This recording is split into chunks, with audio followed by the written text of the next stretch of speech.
Imagine this. You've spent your entire life sacrificing for your family, but in the end, all you receive is indifference and disdain. Would you have the courage to walk away and rediscover yourself? This is the deeply emotional story of Emma McAllister, a daughter forgotten by her family, a woman who decides to stand up and reclaim her worth. Watch until the end to witness Emma's powerful journey from endurance and disillusionment to the moment she takes control of her own life.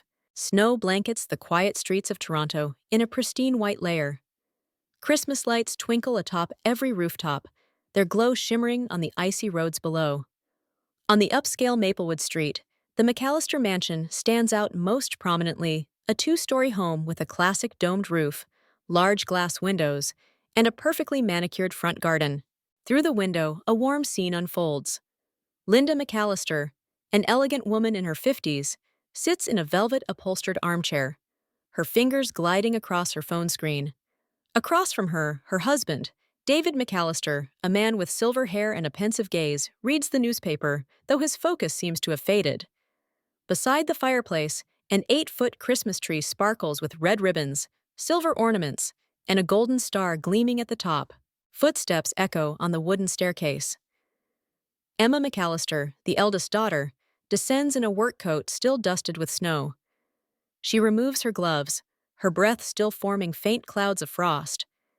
As usual, Emma has just finished a long shift at the finance firm, but instead of resting, she dives straight into family duties that no one else bothers to acknowledge. "Mom, it's time for your medicine," Emma says, her voice calm but laced with exhaustion. Linda doesn't look up, her eyes glued to her phone screen.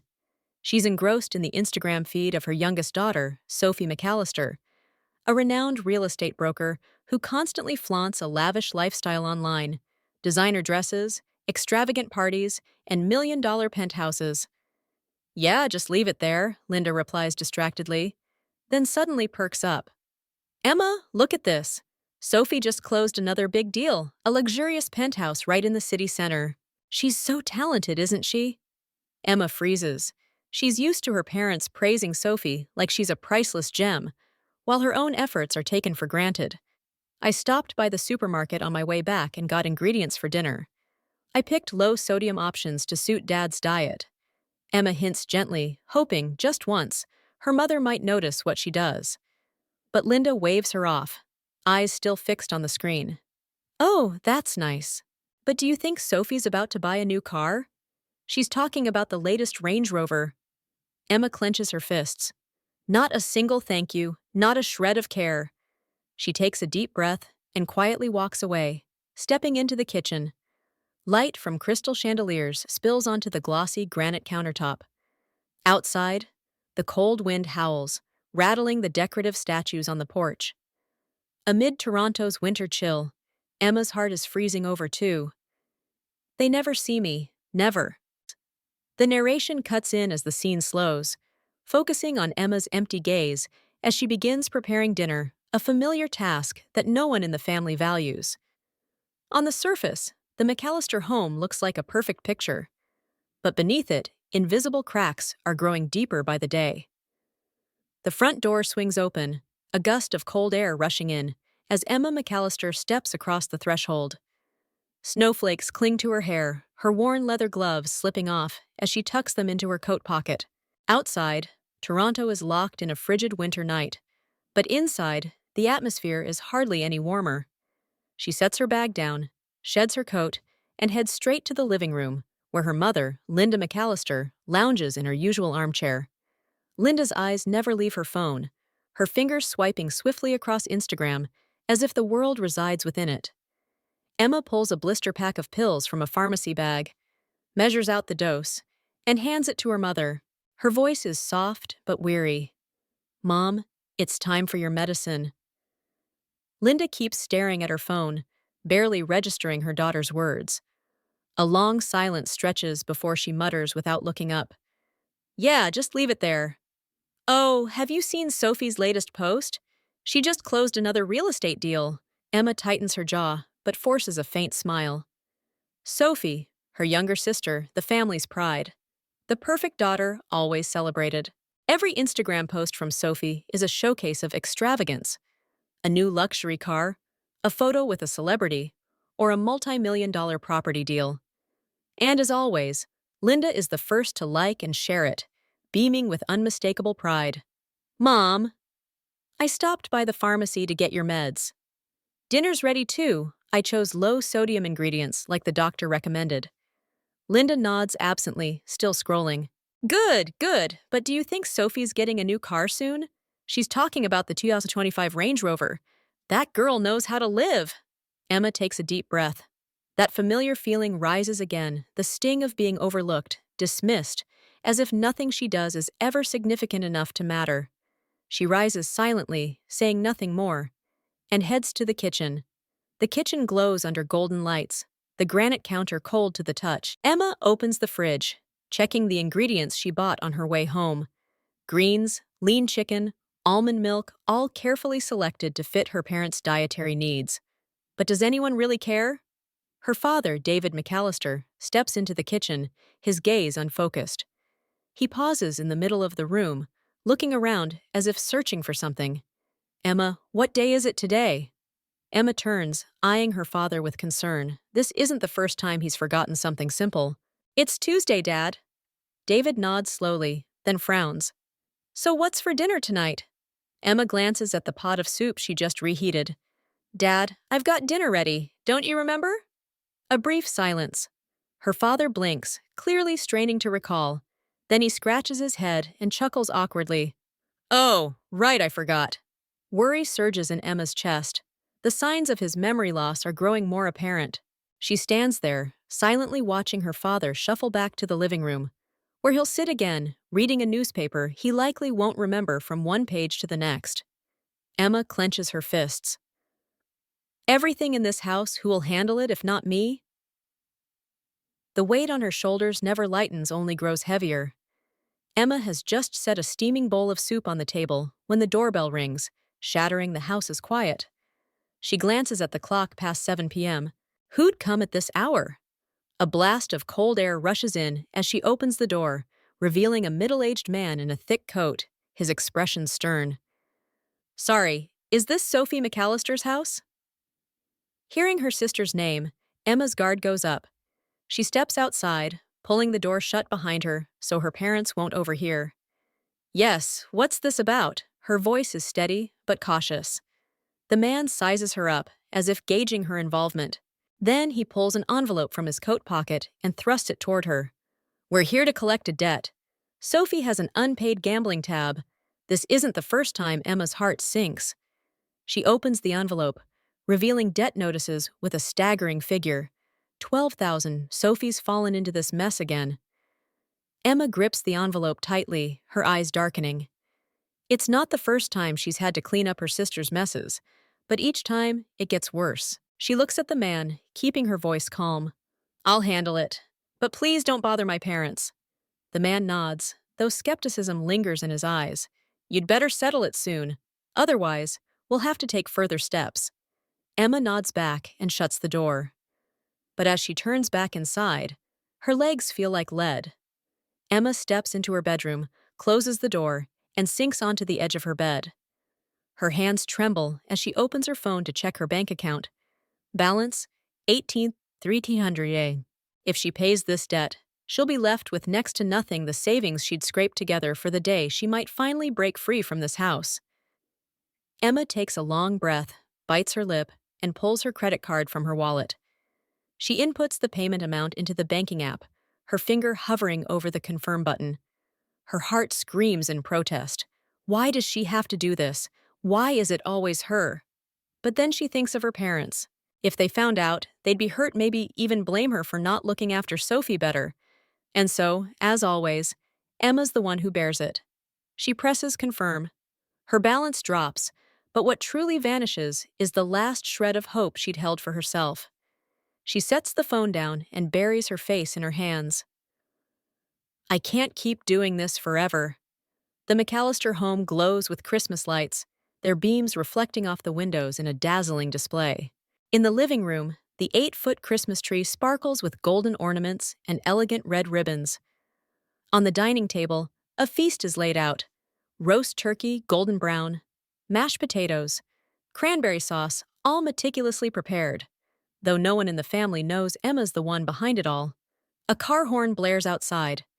Instantly, Linda nearly leaps from her chair, her face lighting up like a child awaiting a Christmas gift. "That must be Sophie!" she exclaims.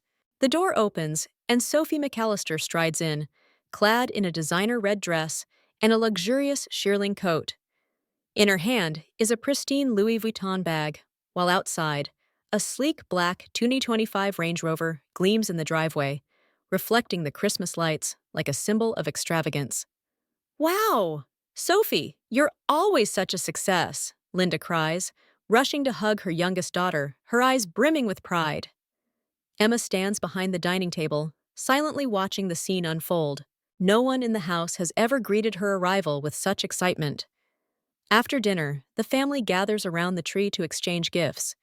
The air fills with laughter and the sound of wrapping paper tearing. Linda retrieves a large gift box from under the tree and hands it to Sophie with a beaming smile. "This is a special gift from your parents, Sophie." Sophie opens it, her eyes sparkling as she reveals a luxury Caribbean vacation first-class tickets, a VIP yacht suite. "Oh my gosh, really? You guys are the best!" Sophie squeals, immediately pulling out her phone to snap a photo for Instagram. "You deserve it, sweetheart," Linda says, her voice thick with pride. Emma sits quietly, a knot of unease tightening in her chest. But then her father, David McAllister, stands, holding another gift box and offering it to Emma. "And this is for you, Emma." She takes it, carefully unwrapping it. Inside is an old cleaning kit, a broom, a dustpan, some rags, and a small nameplate reading, "Housekeeper." David bursts into hearty laughter. "Perfect for you, huh, kiddo? You're always working so hard at cleaning. I thought this would help you do it even better." Linda nods in agreement, while Sophie giggles. A chill runs down Emma's spine. The room falls silent for Emma. Her entire life feels reduced to serving, a nameless shadow. Sophie has a life of luxury, while she, the one who sacrifices, cares for her parents, and cleans up Sophie's messes, gets a cleaning kit as a cruel joke. She grips the nameplate tightly, her nails digging into the hard plastic. Then she stands. Without a word, without a glance of reproach, Emma simply walks away from the table. She crosses the living room, climbs the stairs, and disappears into her bedroom. Behind her, the laughter continues as if she'd never been there. Emma shuts her bedroom door firmly, leaning against it for a long moment. Downstairs, the laughter and chatter carry on. She clenches her fists, fighting the tears welling in her eyes. The small room she's lived in since childhood suddenly feels foreign. Old family photos still hang on the walls, pictures where Emma always stands slightly back, always the one holding the camera instead of being the focus. She quietly pulls a suitcase from under her bed. There's not much to pack, just what truly belongs to her. A few clothes, important documents, and an old photo of her with her grandmother, the only person who ever told her she deserved more. On the desk, she leaves a handwritten note, its letters steady but cold.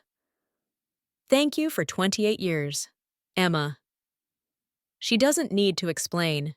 They won't come looking for her. She takes a deep breath, zips the suitcase shut, and steps out of the room.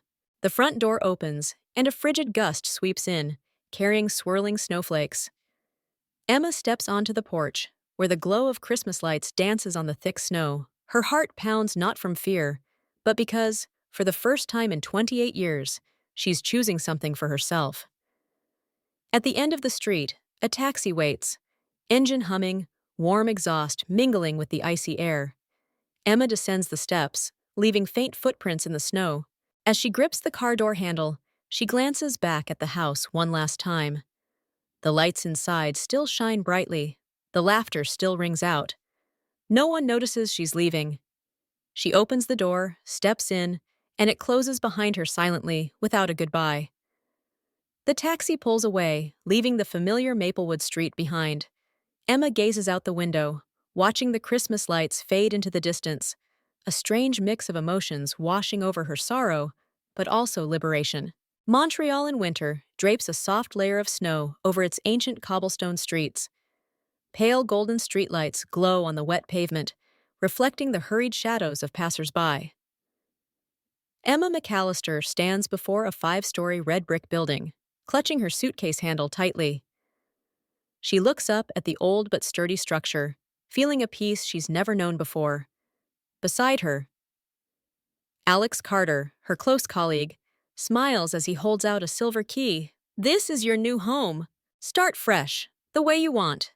Emma takes the key, her fingertips brushing the cold metal.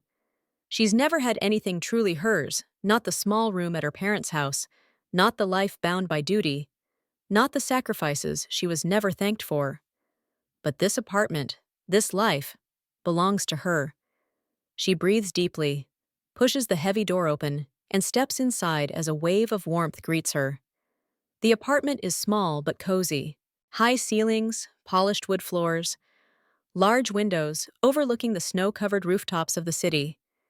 It's empty, but instead of loneliness, Emma feels freedom. She sets her suitcase down in the middle of the room, her eyes scanning every corner. A light brown fabric sofa, an empty bookshelf, a small dining table for two. No old family photos, no calls reminding her of obligations, no comparisons to Sophie.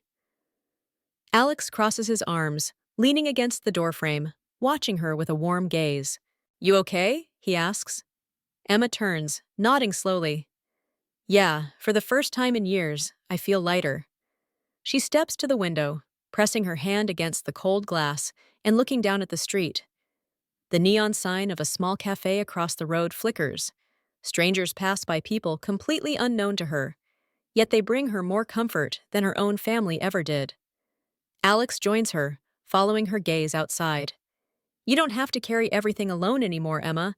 Life isn't always about duty. Sometimes you get to choose what makes you happy." Emma smiles faintly, her first smile free of exhaustion. "Maybe I'll learn how to do that." Outside the window, snow continues to fall. But this time, she no longer feels the cold. Her life, at last, belongs to her.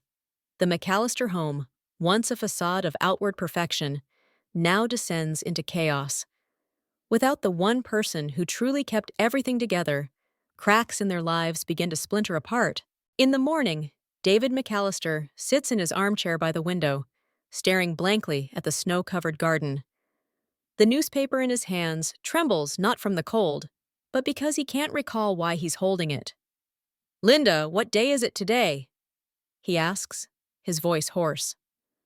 Linda McAllister, engrossed in her phone, replies indifferently, "Friday, I think, or Thursday, I don't know. Has Sophie posted anything new?"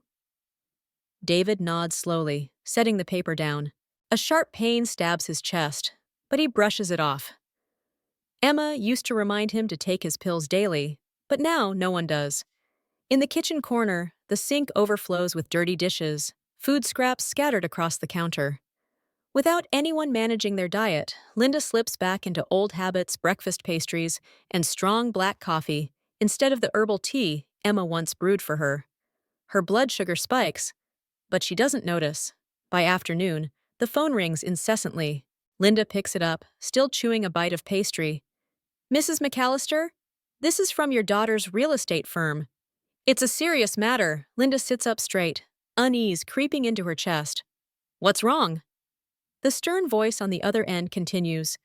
"We've discovered Sophie embezzled over $2 million from client accounts. She's withdrawn it all and vanished. We're contacting the police to investigate. Do you know where she is?" Linda feels as if the air has been sucked from the room. The phone nearly slips from her hand.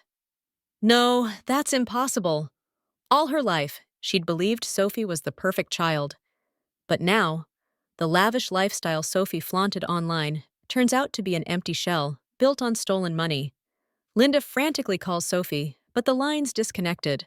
Fear begins to spread through her, without Emma here to fix the messes. That evening, Linda attempts a simple meal. She puts a pot of water on the stove, but within a minute, forgets it, and returns to her phone. A burning smell rises, the smoke alarm blaring through the house. David panics, standing too quickly and stumbling, collapsing onto the cold tile floor. Linda rushes over, her heart pounding as she sees her husband lying motionless. "David, can you hear me?" Her trembling hands fumble for the phone, dialing emergency services. Her aging fingers no longer nimble. The operator's voice crackles through. Please stay calm. Is there anyone at home who can assist? Linda presses her lips tight, tears brimming. No, there's no one. Emma isn't here anymore. All her life, she'd dismissed her eldest daughter's presence. But now, as everything crumbles around her, she realizes Emma was the last thread keeping this family from the abyss. A winter morning in Montreal dawns with a gray sky, promising heavy snow. In her small, cozy apartment, Emma McAllister sips hot coffee, her gaze drifting out the window to the snow-laden rooftops. For the first time in her life, she feels free. No more family burdens, no more exploitation, no more living in Sophie's shadow. Suddenly, the phone rings, breaking the peaceful silence. The screen shows an unexpected name, Mom. Emma hesitates for a few seconds before answering. Linda's voice falters, choked with emotion. She's never spoken like this before. Emma grips the phone tighter. What's wrong, Mom? A sob escapes from the other end. I'm sorry. I was wrong. I don't know anymore. Everything's a mess. Your dad fell. His health's getting worse. The doctor says he needs care, but I can't manage. Emma stays silent, her hand trembling as she clutches the chair. And Sophie? Linda's voice shakes, as if wrestling with her own shame. The police are involved. She might go to prison. Emma closes her eyes, trying to suppress the flood of emotions rising within her. All her life, her parents never turned to her. They treated her more like a servant than a daughter. But now, with everything collapsing, they see she's the only one they can lean on. Linda sobs harder. Please come home. I need you. That voice, desperate as it is, can't erase decades of being overlooked, belittled. A long silence stretches. Finally, Emma takes a deep breath. I'll think about it. And then she hangs up. Emma sets the phone on the table, staring at it as if it might decide for her. She'd waited for this moment for so long, the moment they'd finally see her worth. But instead of satisfaction, she feels only a profound weariness. Since leaving the McAllister home, she's slowly built a life of her own. She's learned to value herself, to set boundaries. Returning now, what would it mean? More sacrifice, or a chance to reset everything? The phone buzzes again, but this time it's not her mother. Alex. She opens the message. Dinner tonight? Found a great Italian place. Emma smiles faintly, her fingers hovering over the keyboard. But instead of replying to the invitation, she types something else. I've got some things to take care of. She stares at the message for a long moment before hitting send. It's not a rash decision. She won't return as the submissive daughter, but she won't completely abandon her family either. If she goes back, it'll be on her terms. Outside the window, snow still falls, but this time, Emma doesn't feel cold. For the first time, she holds the reins of her life. The bus rolls slowly into downtown Toronto. Through the fogged window, Emma McAllister sees familiar streets, a city she left behind, but one that never truly left her mind. She steps off, pulling her small suitcase, her heart heavy. Returning isn't weakness. It's because she knows she must face it all, once and for all. Toronto General Hospital glows under soft yellow lights, snow piled thick on its roof like a blanket. Emma breathes deeply, pushes the heavy glass doors open, and steps inside. The air inside reeks of antiseptic, punctuated by the steady beeping of vital monitors. She finds her father's room. As the door opens, Emma sees her mother, Linda McAllister, sitting by the bedside, her face far more haggard than the last time they met. Her father, David McAllister, lies in bed, staring blankly into space. A man once strong, now just a faint shadow of himself. Linda looks up, and when their eyes meet, Emma sees something her mother never showed before regret. Emma, you came. Her voice is raspy, stripped of its usual pride, its coldness. Emma doesn't reply, pulling a chair to sit across from them. She sets a thick folder on the table. I've spoken to the doctor. I've also reviewed the family's finances. She opens the folder, flipping through pages. Dad was diagnosed with Alzheimer's 2 years ago, but no one told me. Linda turns away, her trembling hands clasping together. You need serious medical care, Mom. Your blood sugar's at dangerous levels, and you've skipped too many doctor appointments. Linda bites her lip, unable to meet her daughter's gaze. Emma presses on, her voice firmer. The family's in debt, nearly $300,000. Sophie didn't just ruin her career. She dragged us all down with her. The banks sent a foreclosure notice on the house. The room falls into a deathly silence. David, quiet until now, blinks, trying to focus on his daughter's face. He seems to want to speak, but only sighs. His cloudy eyes, as if just grasping the truth. Emma isn't here to complain or seek validation. She's here to draw a line. She closes the folder, looking straight at her parents. I'll help, but there are conditions. Linda looks up, her eyes a mix of anxiety and hope. Emma breathes deeply, standing her ground. From now on, no one sacrifices alone. No one gets dismissed, and no one takes advantage of anyone. If I stay, we do this differently. Linda clutches her hands tightly. All her life, she's been used to control. But this is the first time she feels powerless. David nods faintly, his voice weak but sincere. I was wrong not to protect you. Linda turns to her husband, then to her daughter. A tear rolls down her cheek. I was wrong. Her voice trembles, breaking. I didn't know what you went through, but I'm sorry. Emma looks at them, silent for a long while. Forgiveness doesn't come instantly, but this is the first time they've truly heard her. And that's a start. Toronto on a gentle summer day boasts a clear blue sky, soft sunlight filtering through the trees, spilling into the McAllister backyard. Everything has changed slowly, but surely. Inside, David McAllister sits at a chessboard, pondering carefully before moving his knight. Across from him is Emma, no longer an invisible servant in his eyes, but a vital part of his life. I think you'll win this one, David says with a smile, his gaze clearer than before. With consistent therapy, his Alzheimer's hasn't worsened as fast, and lucid moments stretch longer. You always say that, then surprise me with a checkmate. Emma laughs, advancing a piece. In the kitchen, Linda McAllister, once inseparable from her phone, now cooks. The scent of cinnamon rolls wafts through the air, and instead of scrolling Sophie's Instagram, she focuses on stirring batter in a large bowl. She looks at her daughter entering the kitchen, smiling genuinely. I tried your recipe today. I doubt it'll be as good as yours.